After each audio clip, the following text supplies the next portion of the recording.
এখানে তেলটা বেশি হয়ে গেছিলো, তাই এখানে আমি কমিয়ে রেখেছি, যেহেতু আমার এতটা তেল লাগবে না। তো এর মধ্যে আমি এখন দিয়ে দেবো রসুন কুচিটা। দেখো এখানে আমি দিয়ে দিয়েছি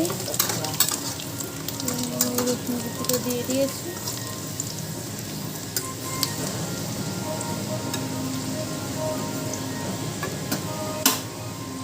এবারে আমি এখন হালকা লাল হয়ে গেছে, এবার আমি এখন এটার মধ্যে কেটে রাখা পেঁয়াজগুলো দিয়ে দেবো।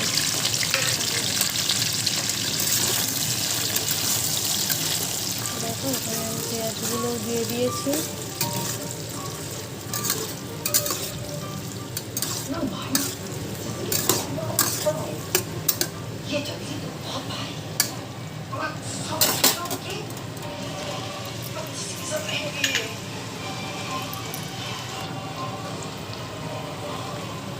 এটার মধ্যে আমি এখন হালকা অল্প একটু লবণ দিয়ে দেবো, একদম হালকা লবণও দিয়ে দিয়েছি এর মধ্যে।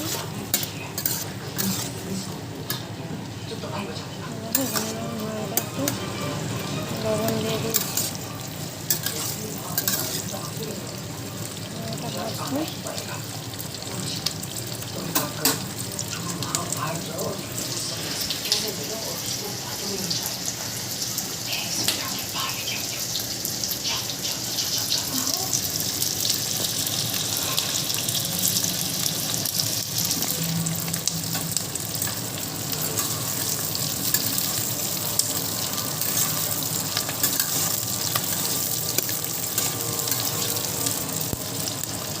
তো দেখো এখানে আমি এখন কেটে রাখা ক্যাপসিকামটাও দিয়ে দেবো। তো এখানে আমি এখন ক্যাপসিকামটা দিয়ে দিয়েছি।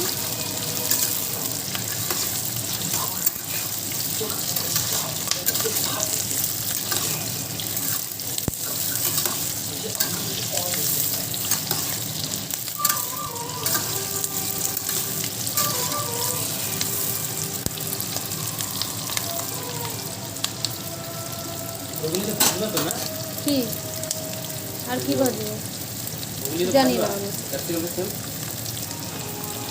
তোমার আমি একবারও কাটতে বলছিলাম, তোমার মা আমার রাখতে হবে।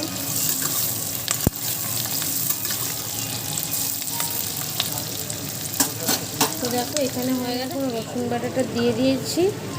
তো এখানে এবার দেব আদা পেস্টটা। তো এখানে অল্প পরিমাণে আমি আদা পেস্ট দিয়ে দিচ্ছি। তো এখানে আমি আদা পেস্ট দিয়ে দিয়েছি। তো একটু ভালো করে নাড়ব।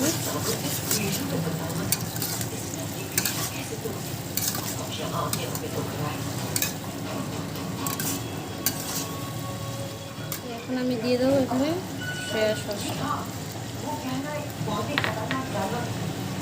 চিলি সস দিলাম, এখন টমেটো সসটা দিলাম।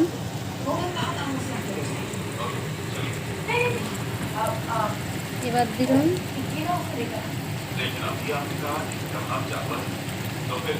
Soya sauce.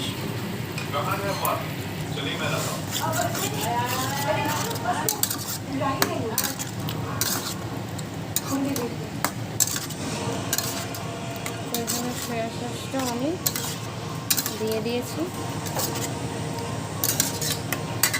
এখানে দেবো আমি আরেকটু টমেটো কেচাপ দিয়ে দিচ্ছি।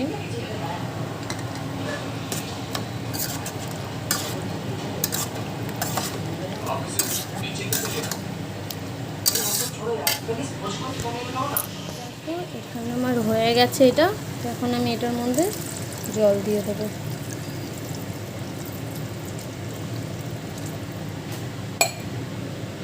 এখানে আমি জল দিয়ে দিয়েছি, আর এটা আমি একটু ঝোল ঝোলিয়ে রাখবো। যেহেতু ফ্রাইড রাইস আর চিলি চিকেন হচ্ছে, তার তো কিছু মেনু না। ফ্রাইড রাইস, চিলি চিকেন, চাটনি আর পাঁপড় যেহেতু হচ্ছে, তার তো কিছু মেনু না, তাই একটু ঝোলটাই একটু বেশি করে রাখবো। আরও আমি এখানে আমার চিলি চিকেন রেডি হয়ে গেছে। এখন এটা আমি নামিয়ে ফেলবো। তো ওই কড়াইয়ে বেশি হয়ে গেছিলো, ছোটো কড়াই তো তাই হয়নি, তাই আমি এই কড়াইয়ের মধ্যে ঢেলে দিয়েছি। দেখো এখানে হয়ে গেছে, এখন আমি এটা নামিয়ে। দেখো আমরা ফ্রাইড রাইস আর চিলি চিকেন নিয়ে সবাই বসে পড়েছি। ওই যে দাদা আর এই যে তোমাদের দাদা দেখো খেতে এখন ব্যস্ত, তো খাওয়া শুরু করে দিয়েছে। তো দেখো আমরা এখন চিলি চিকেন আর ফ্রাইড রাইস নিয়ে বসে পড়েছি। চলো আমরা এখন এখানে আমার চিলি চিকেন রেডি হয়ে গেছে। তো তোমরা ফ্রাইড রাইসের সঙ্গেও খেতে পারো বা পোলাওর সঙ্গেও খেতে পারো, তো কমেন্ট করে জানাবে কেমন হয়েছে।